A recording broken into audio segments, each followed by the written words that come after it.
Olá, sou a professora Ana Figueiredo e estou convosco para mais uma aula de Geografia e Cidadania do 9º ano. Hoje vamos continuar a tratar de assuntos relacionados com conteúdos dados já anteriormente. E esta imagem, o que é que vos sugere? O que vos parece que vai ser, qual vos parece que vai ser o tema hoje da aula? Pensem um pouquinho. Todos nós já vimos imagens destas em muitos sítios, em muitos livros, em muitos programas de televisão. Mas vou-vos dar uma pista. A aula chama-se Não há Planeta B. Não há Planeta B.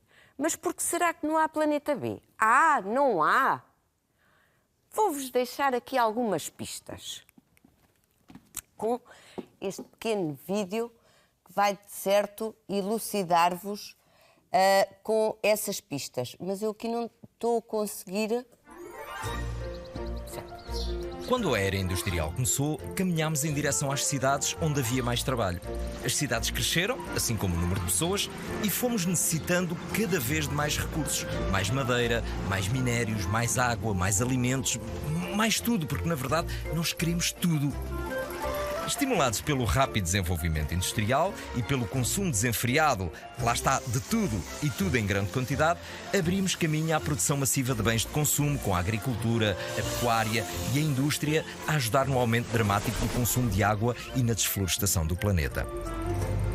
Fomos também muito eficazes a poluir. Aliás, nós somos ótimos a poluir e gerámos tanto lixo que não fomos capazes de nos desfazer dele e lá está, produzimos cada vez mais CO2. Como resultado, aumentámos a temperatura do ar e fizemos subir o nível das águas dos oceanos. E era aqui que nós queríamos chegar. À medida que fomos fazendo escolhas, comprometemos o nosso futuro. E esta é que é a grande questão, porque está na hora de fazer opções. Nós podemos continuar a comprar mais do que precisamos, a viajar mais de carro e avião, a regar os nossos jardins com água que se pode beber e na verdade achamos que ela nunca nos vai faltar, a permitir que as fábricas continuem a poluir os campos e os rios, a autorizar a pesca intensiva e as descargas tóxicas nos mares. No fundo, a fechar os olhos para não ver os que continuam com fome enquanto cultivamos mais do que conseguimos comer.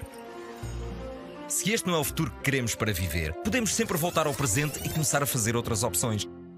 Podemos usar mais vezes os transportes públicos, a bicicleta ou partilhar o automóvel, consumir alimentos locais e sazonais de forma regrada e saudável, reciclar e reutilizar e, vejam lá esta dica, reduzir o lixo que produzimos. Outra, estender mais vezes a roupa ao sol, tomar banhos mais rápidos e até, armazenar a água da chuva e utilizar a energia solar e, claro, apagar as luzes sempre que não forem necessárias e não deixar aparelhos em stand-by.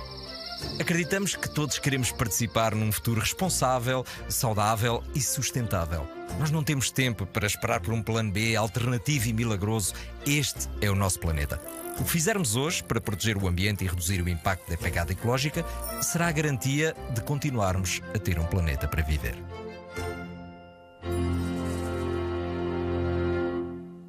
Pronto, perceberam porque é que o nome da aula de hoje é Não há Planeta B? Exatamente, porque está relacionado com a forma como nós temos lidado com o nosso planeta e a relação que temos tido com esse mesmo planeta. E este pequeno vídeo chama-nos a atenção para a necessidade de alterarmos comportamentos, exatamente porque não há outro planeta, não há um planeta B, não há uma alternativa. Portanto, há que recuar e reformular as nossas atitudes e comportamentos perante o planeta. E então agora vamos ver quais são os objetivos que pretendemos que vocês atinjam com esta aula. Compreender o impacto das atividades e atitudes humanas num contexto de recursos naturais, compreender as consequências do esgotamento dos recursos naturais para as gerações atuais e futuras e identificar soluções técnico-científicas que contribuam para reduzir o impacto ambiental das atividades humanas. E para conseguirmos atingir estes objetivos aqui apresentados, vou-vos apresentar outro fragmento de um grande documentário que se chama Home e que talvez vos possa esclarecer de alguma forma o que deve ser feito ou o que corremos o risco se não fizermos. Mas antes disso, relembrar o que nós já falámos anteriormente relativamente à nossa relação com o planeta Terra, o nosso planeta. E recordam-se que quando falámos na atmosfera, verificámos que havia problemas, consequências da nossa relação com a atmosfera e a nossa interferência na atmosfera que originava, por exemplo, o aumento do efeito estufa, a diminuição da camada do ozono e a formação de smog. Ora bem, depois seguiu-se a hidrosfera.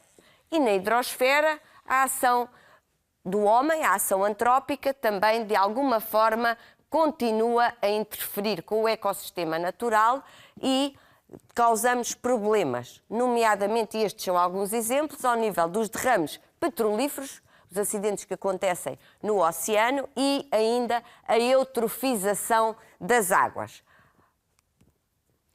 Quanto à litosfera, também nós temos um papel em que vai interferir e acelerar processos que poderiam ser entendidos de forma natural e não teriam tantas repercussões. Como, por exemplo, o excesso de deposição de resíduos sólidos em lixeiras e a desertificação das regiões e dos territórios. Por fim, a biosfera, que é o complemento de todos estes e o espaço em que nós vivemos e a comunhão e as trocas que existem entre os vários ambientes, todos os seres vivos, também nós contribuímos de alguma forma para a alteração do equilíbrio, através, por exemplo, da desflorestação e ainda de incêndios florestais. E quando aqui falamos de incêndios florestais, não nos estamos a referir aos incêndios de origem natural, mas aqueles que de forma indireta ou direta são da responsabilidade da ação do homem. Mas agora já falamos de riscos naturais e de riscos mistos, falta-nos também falar daqueles riscos que foram única e exclusivamente criados pelo homem, que são os riscos tecnológicos. Vou-vos dar alguns exemplos de desastres tecnológicos que têm havido, e estes já são um bocadinho antigos, alguns mesmo nem são do vosso tempo, ou provavelmente do tempo dos vossos pais. Temos, por exemplo, um exemplo de uma explosão numa plataforma petrolífera que ocorreu em 2010 no Golfo do México. Um famoso acidente resultado da exploração de um reator nuclear em Chernobyl, na Ucrânia, que ocorreu em 1986. E, por fim, um desastre químico numa fábrica de pesticidas na Índia, em Bhopal, durante a noite. Houve a libertação de gases tóxicos que levou à morte de milhares de população daquela cidade e intoxicação de ainda mais pessoas. Mas falamos de riscos naturais, riscos mistos, riscos tecnológicos. E então, em que estado temos o nosso planeta? Este trecho deste vídeo vai de alguma forma tentar ajudar-vos se temos ou não hipótese de conservar e manter o nosso planeta e a vida nele existente. Por favor, ouça-me. Ouça cuidadosamente esta história extraordinária que é a sua e decida o que fazer com ela. Esta teoria da história dos Rapa Nui, os habitantes da Ilha da Páscoa, talvez nos dê que pensar. Vivendo na ilha mais isolada do mundo, os Rapa Nui exploraram os seus recursos até não restar mais nada. A sua civilização não sobreviveu. Nestas terras existiam as maiores palmeiras do mundo. Essas palmeiras desapareceram. Os Rapa Nui cortaram-nas para obterem madeira. Tiveram então de enfrentar a erosão generalizada do solo. Os Rapa Nui já não podiam pescar. Já não havia árvores para construir canoas. E, no entanto, os Rapa Nui foram uma das civilizações mais brilhantes do Pacífico. Agricultores inovadores, escultores, navegadores excepcionais foram apanhados nas malhas da sobrepovoação e da falta de recursos. Passaram por agitações sociais, revoltas e fome. Muitos não sobreviveram ao cataclismo. O verdadeiro mistério da Ilha da Páscoa não é a forma como estas estranhas estátuas vieram equiparar. Agora já sabemos. É a razão pela qual os Rapa Nui não reagiram a tempo.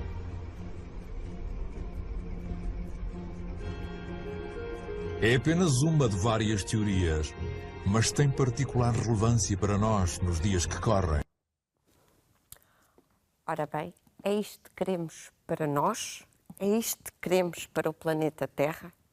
A exploração desmesurada de recursos naturais, a devastação dos ambientes naturais, a continuação excessiva de produção e de consumo? Podemos chegar a esta situação? Lembrem-se, não há planeta B. Mas será que há solução? O que é que já todos fazemos para contribuir com a nossa cota-parte para a solução? E uma solução que é de conjunto, tem que ser uma solução global. Ora bem, vejamos como é que nós podemos atuar.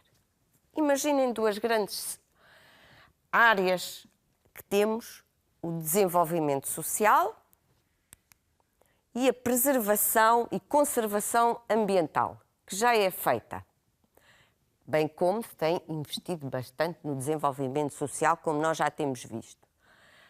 Da interseção destas duas grandes áreas vai nascer uma justiça socioambiental, que quase todos da vossa geração e das gerações mais jovens têm e que nos obrigaram a nós mais velhos, em virtude do que temos visto que tem vindo a acontecer no planeta, a mudar também comportamentos.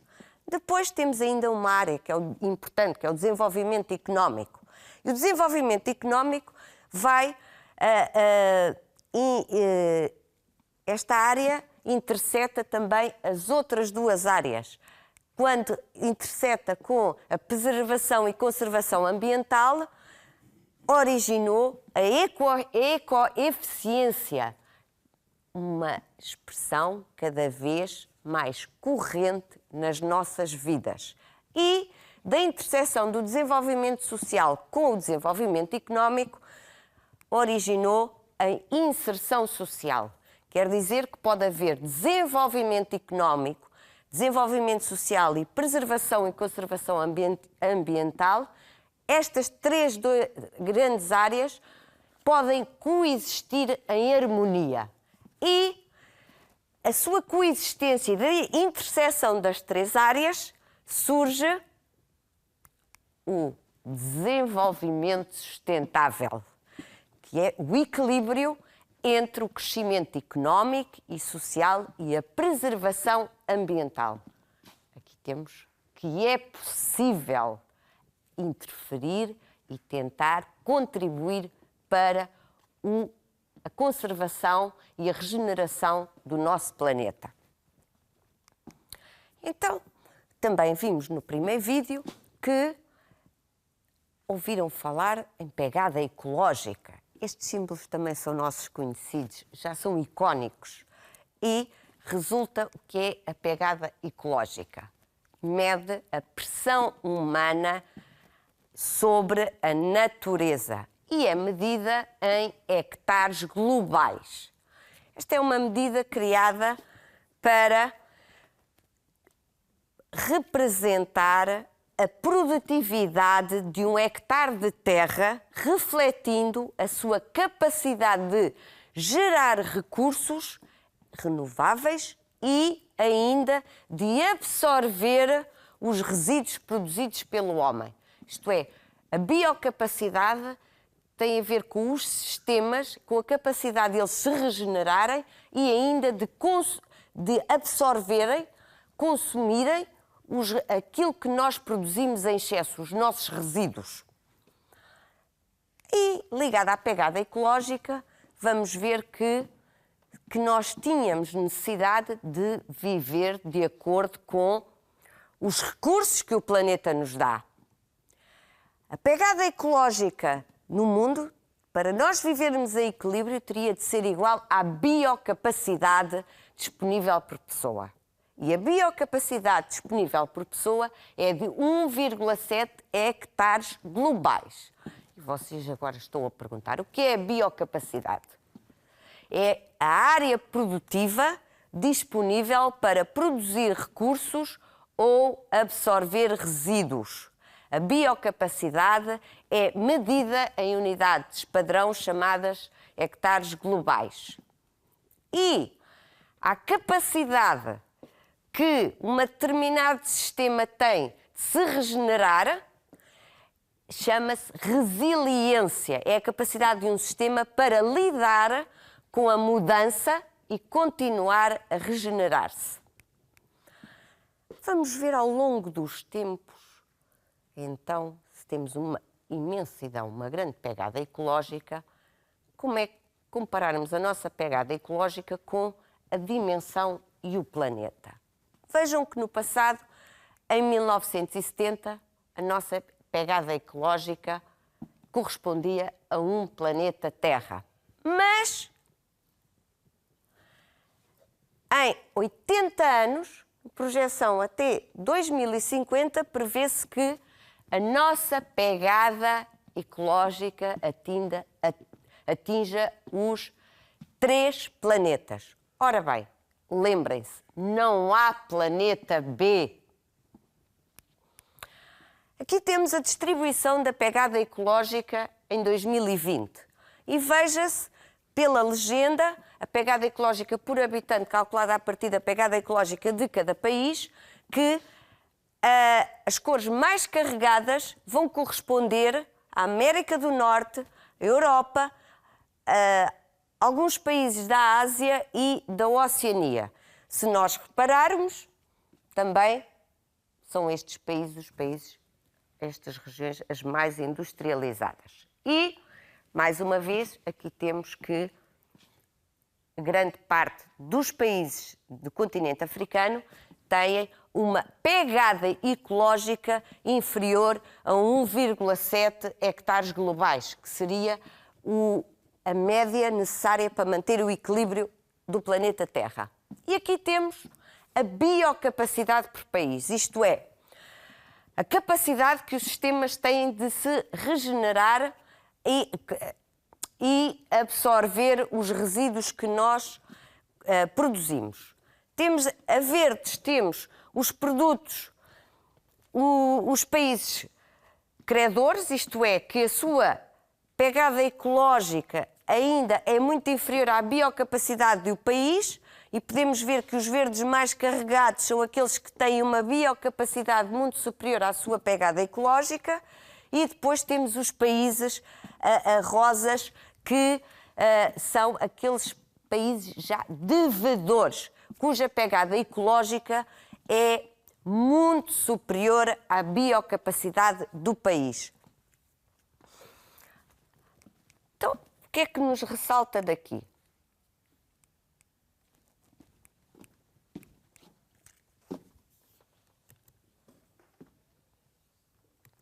Que as regiões mais desenvolvidas são as que apresentam maior pegada ecológica, devido a quê? À industrialização e consequente consumo de energia e matérias-primas, à excessiva produção de resíduos, ao elevado nível de vida das populações cada vez mais nos leva a consumir mais.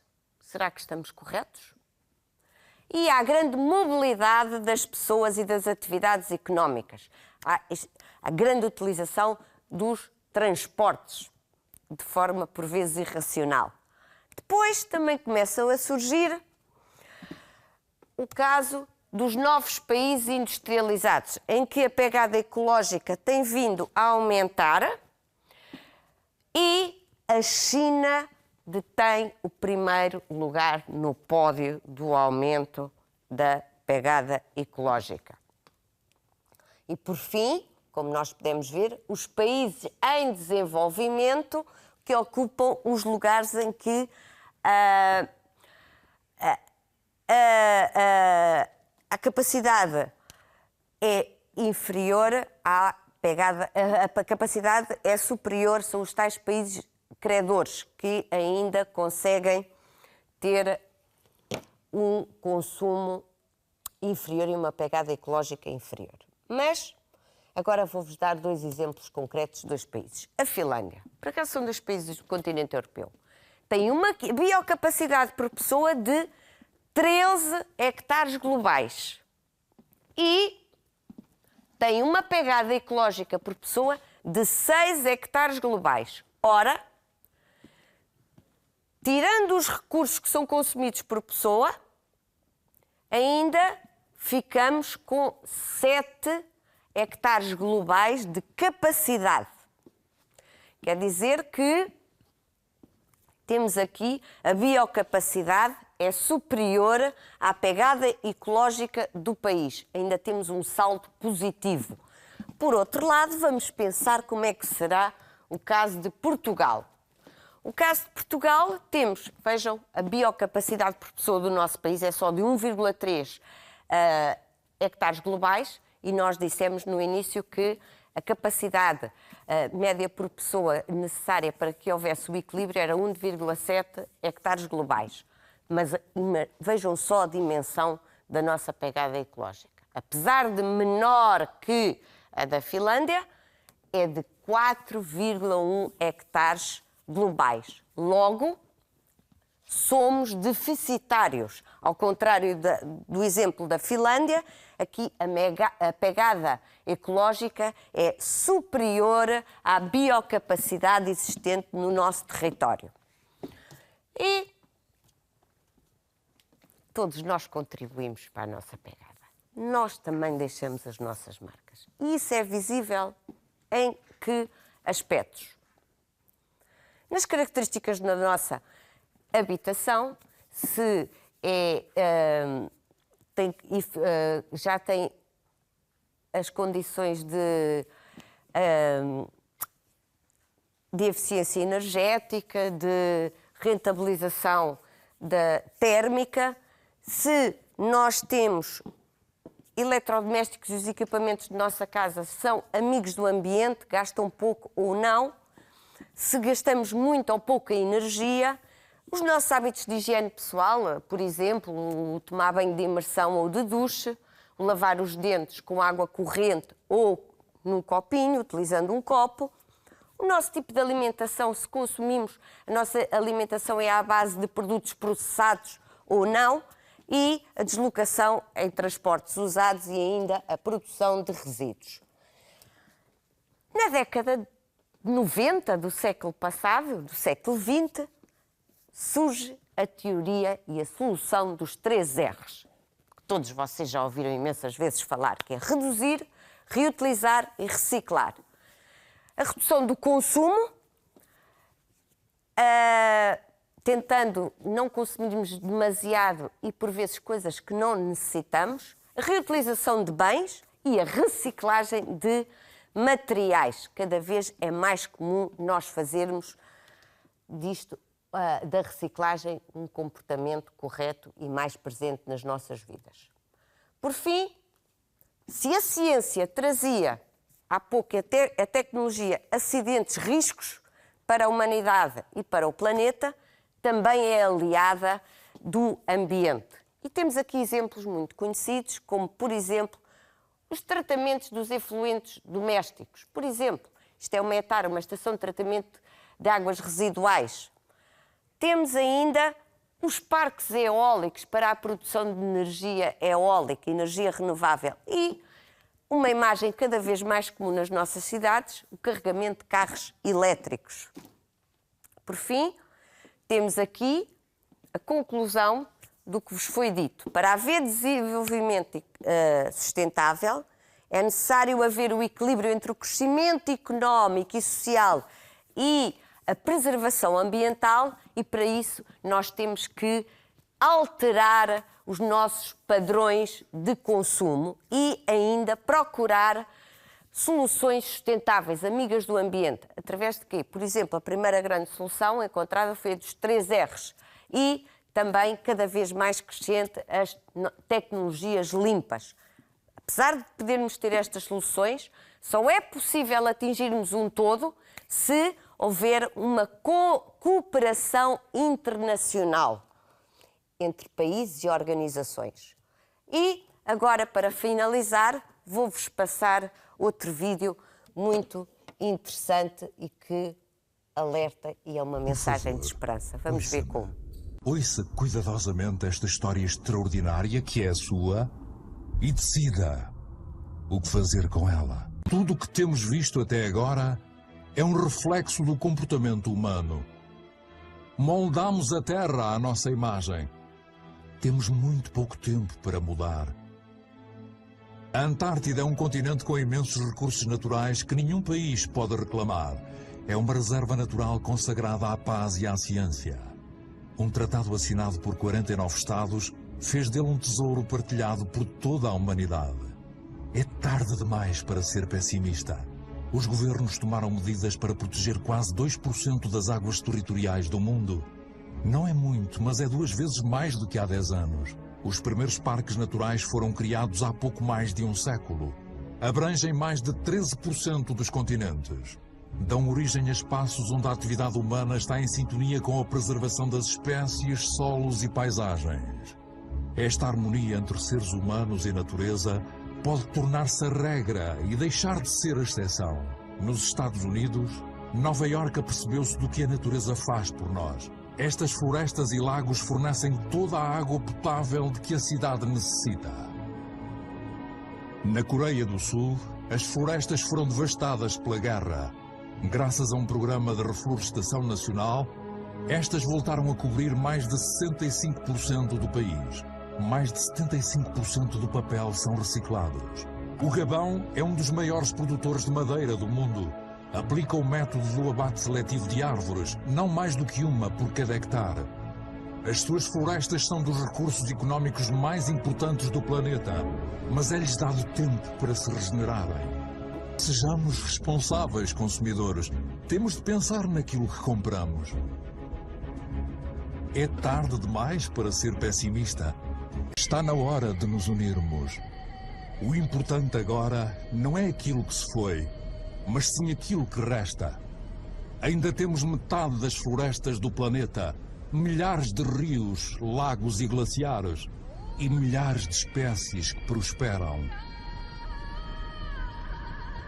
Nós sabemos que atualmente existem soluções. Todos temos o poder para mudar. Do que estamos à espera? Cabe-nos a nós escrever o que vem a seguir. Juntos. Pronto, como veem, não há planeta B. É tarde para sermos pessimistas e juntos conseguimos mudar. Recordo que neste trecho do documentário nunca foi usada a negativa. Foi sempre alertado, foi-nos alertado que ainda há tempo, ainda temos. É a esperança, porque não há planeta B. E todos juntos conseguimos.